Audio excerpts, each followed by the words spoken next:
Off the coast of Maine, where the fog never lifts and the wind carries whispers through the rocks, stands the lighthouse on Seguin Island.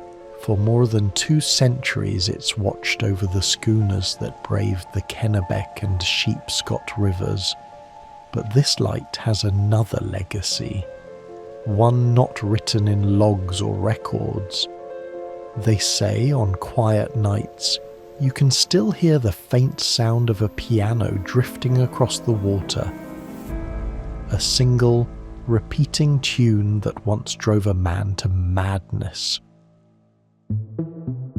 Welcome to Lighthouse Lore by the Last Lightkeepers, a collection of short stories born from the tragedies, hauntings, and mysteries of the world's loneliest lighthouses and coastal landscapes. Today's entry, The Song That Never Stopped. Seguin Light was built in 1795, one of Maine's oldest and highest stations. Perched above the fog, it kept mariners safe for generations. Today, we think of lighthouses as peaceful, even romantic, symbols of solitude and beauty by the sea.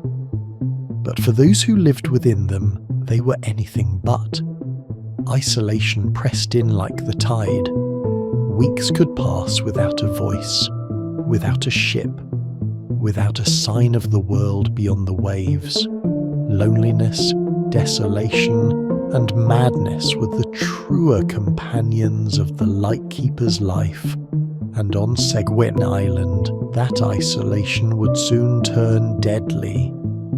In the mid-1800s, a keeper lived there with his young wife.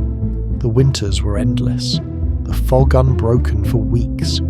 To lift her spirits, he brought her a gift.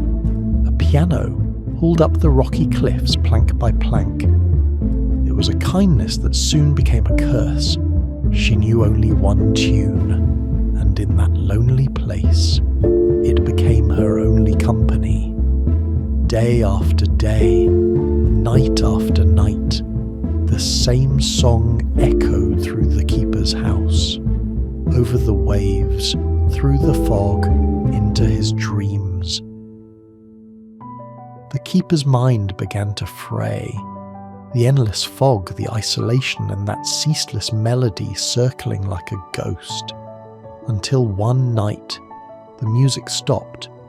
When the supply ship arrived weeks later, they found an axe, the piano in ruins, and the light had gone dark. The wife and keeper dead. They say the keeper's ghost never left. He climbs the spiral stairs, moves tools from their places, and pulls pea coats from their hooks. The Coast Guard men who lived there long after spoke of doors that opened on their own, and music heard through the fog. Some say it's the sea, playing tricks with sound and memory. Others swear it's her, or him, still trapped in that endless refrain. And if you stand on the cliffs on Seguin when the wind is still, you might hear it too, the ghost of a melody, repeating forever in the fog. You've been listening to Lighthouse Lore. Every light casts a shadow, and in every shadow a story. For more stories, visit thelastlightkeepers.com.